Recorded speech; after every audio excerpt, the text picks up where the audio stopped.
मेरे साथ बोलिए, भारत माता की। भाई ऐसी आवाज नहीं चलेगी। करसोग से मोदी जी तक आवाज जानी चाहिए। जाएगी क्या? तो मेरे साथ दोनों हाथ उठाइए। इस बार हिमाचल में रिवाज बदलने के संकल्प की मुट्ठी भींचिए और प्रचंड आवाज से बोलिए, भारत माता की, भारत माता की। मंच पर उपस्थित हमारे वर्तमान विधायक श्रीमान हीरालाल जी, मैं करसोग की जनता को निवेदन करना चाहूंगा कि हीरालाल जी के लिए जोर से एक बार ताली बजाइए आप लोग, क्योंकि इस जमाने में छोड़कर आशीर्वाद देने वाले लोग बहुत कम होते हैं। हीरालाल जी ने मन से दीपराज को आशीर्वाद देकर लड़ाने का संकल्प किया है।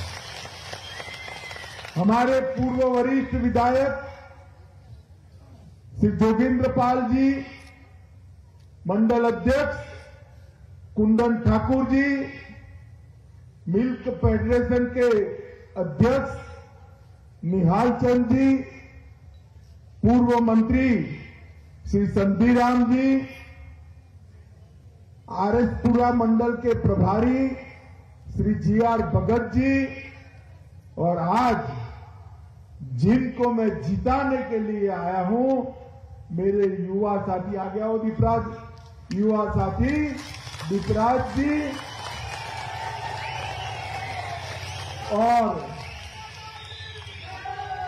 और करसोग के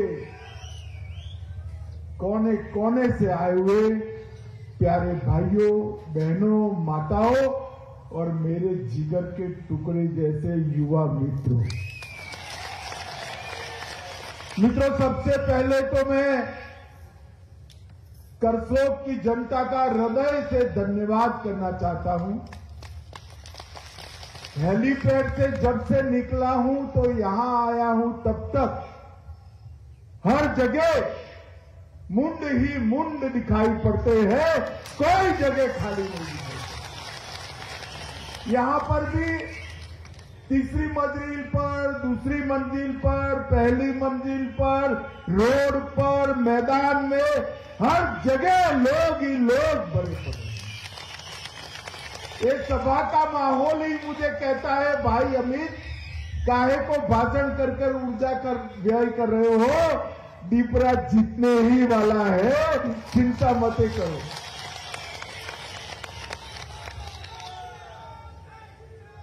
आपने जिस उष्मा से मेरा और हमारे प्रत्याशी युवा साथी दीपराज का स्वागत किया है, उसके लिए भारतीय जनता पार्टी की ओर से मैं आपका धन्यवाद करना चाहता हूं।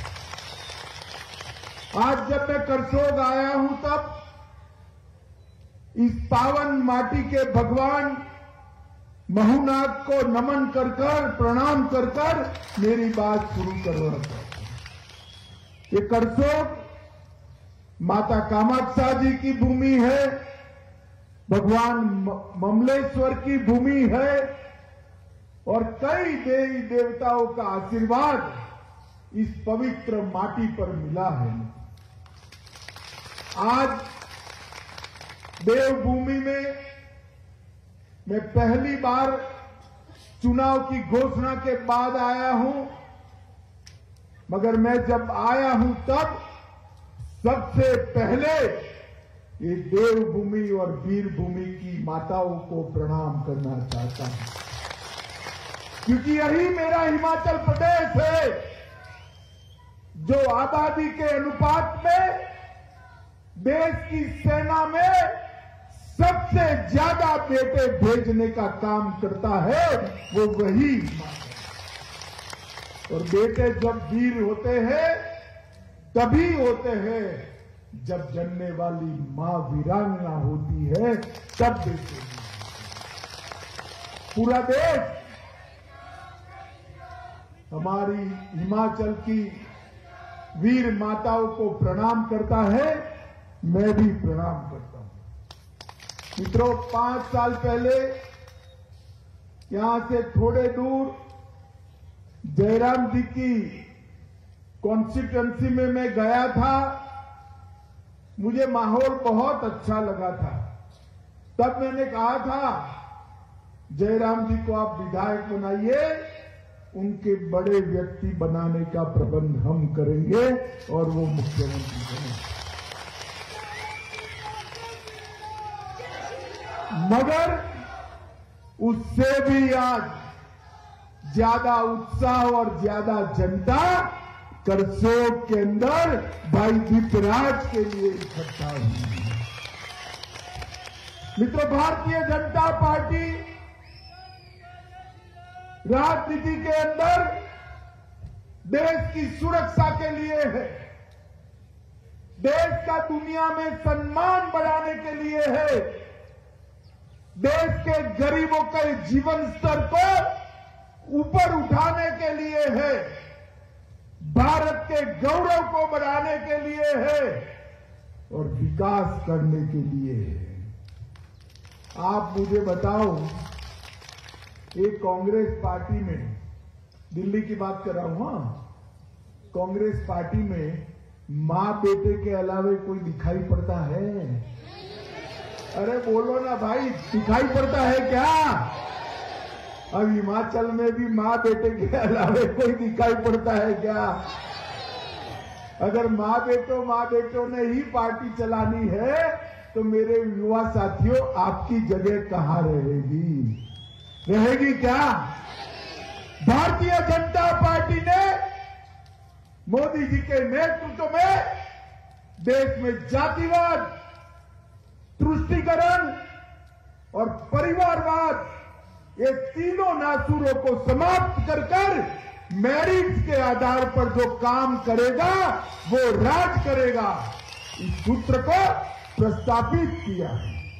हमने पिछले 5 सालों में हमारे विधायक जी के नेतृत्व में सड़क, पानी, स्वास्थ्य और शिक्षा के क्षेत्र में ढेर सारे काम किए हैं। करसोग और हिमाचल पर मैं बाद में आता हूं, मगर सबसे पहले मैं पूछना चाहता हूं, माताओं, भाइयों, बहनों, आप मुझे बताओ, एक कश्मीर से धारा 370 जानी चाहिए थी या नहीं जानी चाहिए थी? सुना ही नहीं पड़ता है, माताएं नहीं बोलती है, जानी चाहिए थी या नहीं जानी चाहिए थी? 70 साल तक इस कांग्रेस पार्टी ने जवाहरलाल नेहरू की भूल को अपनी गोदी में झुलाने का काम किया, 370 को बचाकर। और धारा 370 के कारण भारत माता का मुकुटमणि अपना कश्मीर भारत के साथ कायमी जुड़ाव से अलग रहा। मोदी जी को आप लोगों ने दूसरी बार प्रधानमंत्री बनाया। हिमाचल की सारी सीटें 2019 में फिर से मोदी जी की झोली में डाल दी और 5 अगस्त 2019 को मोदी जी ने धारा 370 और 35 से दोनों को उखाड़ कर फेंक दिया। मित्रों, फेंक। और संसद में कहते थे, खड़े होकर संसद में भाषण करते थे कि खून की नदियां बह जाएगी। खून की नदियां छोड़ो, किसी की कंकर चलाने की भी हिम्मत नहीं हुई भाई, कंकर चलाने की भी हिम्मत नहीं। और आज अपना कश्मीर भारत माता का मुकुटमणि बनकर पूरे विश्व में विकास के रास्ते पर चल पड़ा है, लोकतंत्र के रास्ते पर चल पड़ा है। आप मुझे बताओ, आतंकवाद पर नकेल कसनी चाहिए या नहीं कसनी चाहिए? जोर से बोले, कसनी चाहिए या नहीं कसनी चाहिए। सोनिया मनमोहन की सरकार 10 साल चली, 10 साल तक ये पाकिस्तान से आलिया, मालिया, जमालिया घुस कर आते थे, हमारे जवानों के सर काट कर ले जाते थे। दिल्ली के दरबार में किसी की हिम्मत नहीं थी मुंह से एक शब्द बोले, क्योंकि वो वोट बैंक की राजनीति करते थे। मोदी जी की सरकार आई, उरी पर हमला हुआ, पुलवामा पर हमला हुआ, पाकिस्तान को मालूम नहीं था यहां सरकार बदल गई है, ये कांग्रेस की सरकार नहीं है, भारतीय जनता पार्टी। और मौनी बाबा मनमोहन सिंह प्रधानमंत्री नहीं है, नरेंद्र मोदी जी प्रधानमंत्री है। 10 ही दिन में सर्जिकल स्ट्राइक और एयर स्ट्राइक कर पाकिस्तान के घर में घुसकर करारा जवाब देने का काम देश के प्रधानमंत्री ने किया। और मित्रों, आज पूरी दुनिया में ये संदेश चला गया है कि भारत की सीमा और भारत की सेना इसके साथ छेड़खानी नहीं करते, वरना जवाब मिलता है, जवाब मिलता है। मित्र, मोदी जी ने देश को सुरक्षित करने का काम किया। ये मेरा हिमाचल प्रदेश सबसे ज्यादा सेना के जवानों को भेजने वाला प्रदेश। 40-40 साल से सेना के जवान 1 रैंक 1 पेंशन की मांग करते थे, एक कांग्रेसी नहीं देते। मोदी जी 2014 में प्रधानमंत्री बनने के साथ ही 1 रैंक 1 पेंशन का 40 साल पुराना मसला समाप्त कर दिया। क्योंकि मोदी जी मानते हैं, भारतीय जनता पार्टी मानती है कि जो अपने प्राणों को न्यौछावर कर सीमाओं की सुरक्षा करते हैं, वो जवानों के परिवार को खुशहाल रखने का काम देश की सरकार का है। मित्रों, 40,000 करोड़ रुपया आज तक 1 रैंक 1 पेंशन में भारत सरकार ने रिटायर्ड जवानों के बैंक अकाउंट में सीधा पहुंचाने का काम किया। पहले भी कई बार महामारी आई, ढेर सारी महामारी आई, मगर वैक्सीन लगाने में तो 10-10 साल लग जाते थे भाई। कोरोना आया, यहां हाथ ऊपर करिए तो किसको किसको वैक्सीनेशन हो गया, जरा हाथ ऊपर करिए तो भाई, सबका हो गया ना? किसी को 25 पैसा भी देना पड़ा है क्या? जरा जोर से बोलो भाई, देना पड़ा है? सरकार ने कॉफी पिलाकर वैक्सीन लगाया ना? लगाया है नहीं लगाया? 130 करोड़ लोगों को टेक्नोलॉजी के आधार पर दोनों वैक्सीन और तीसरा बूस्टर डोज भी नरेंद्र मोदी जी ने पहुंचाकर देश को सुरक्षित करने का काम किया है, कोरोना से बचाने का। और इसके साथ साथ कोरोना के वक्त छोटे छोटे काम करने वाले, रिक्शा वाले, ठेले वाले, मजदूरी करने वाले, सेब के खेतों में मजदूरी करने वाले मेरे भाई, दिहाड़ी ही बंद हो गई, लॉकडाउन लग गया, क्या खाएंगे?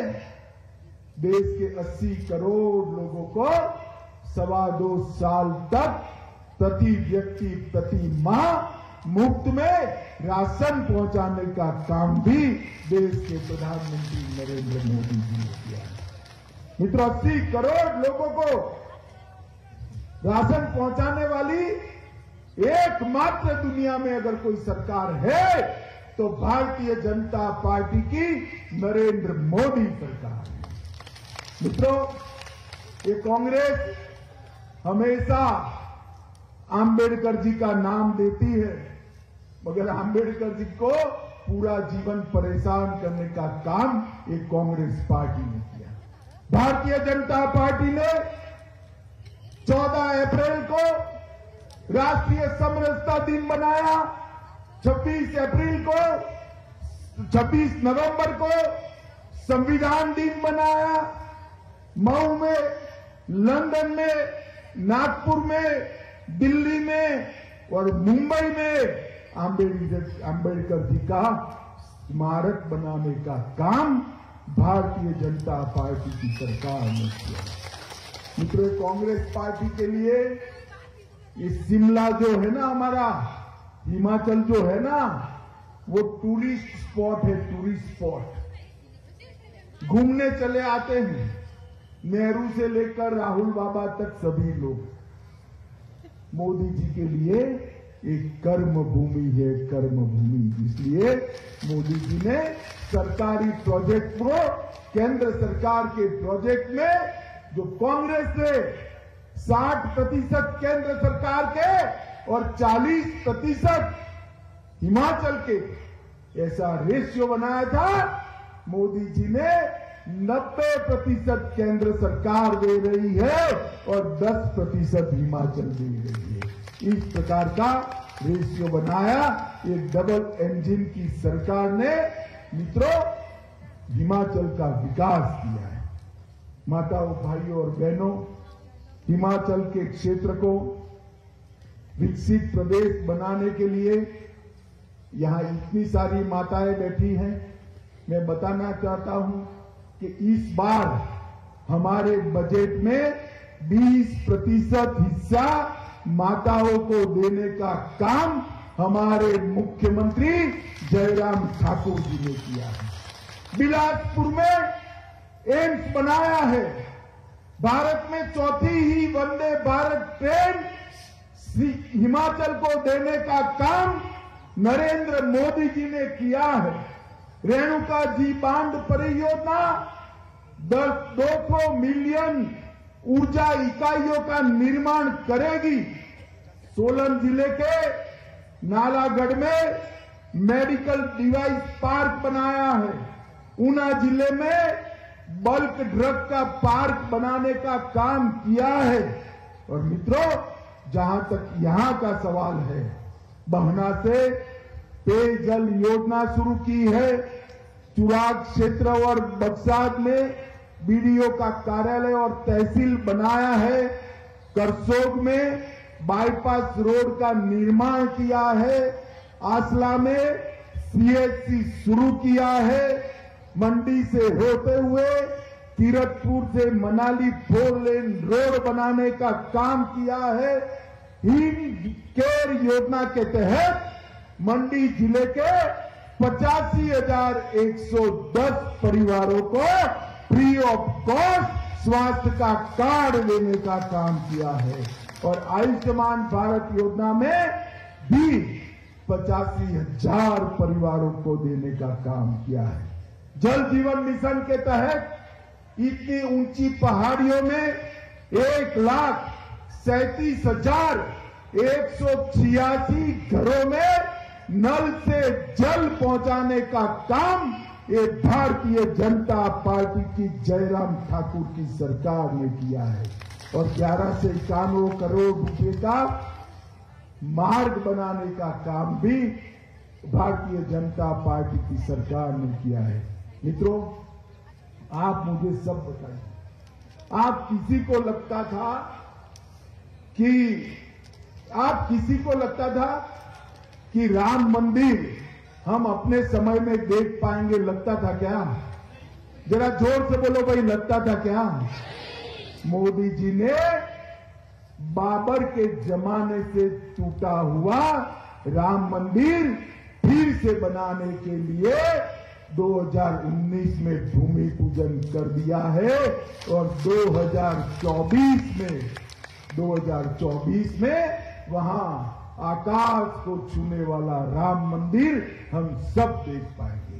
माताओं, भाइयों, बहनों, मोदी जी ने पूरे देश का गौरव दुनिया में प्रस्थापित करने का काम किया है। आज पूरी दुनिया मोदी जी किसी भी समस्या पर क्या बोल रहे हैं, इस पर गौर करती है। ये बहुत बड़ी बात है। यूक्रेन और रशिया के बीच में युद्ध हुआ।